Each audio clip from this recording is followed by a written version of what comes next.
Hello everyone, welcome to my new another video.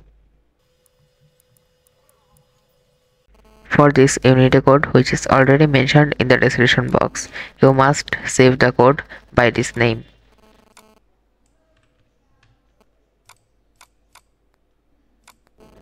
Click on save and then C drive, user and your username and then save it in the name.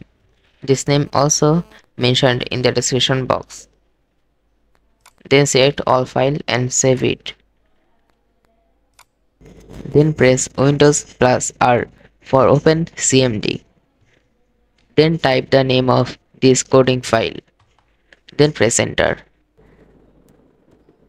Then it will be open the Geek Prank official website. All of the animations which may you can watch in the screen.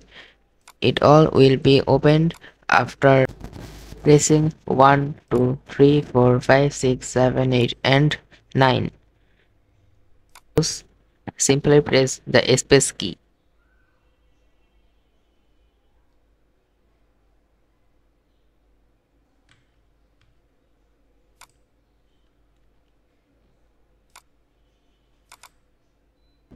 You don't need to enter the correct word here. Press any letter for typing in this.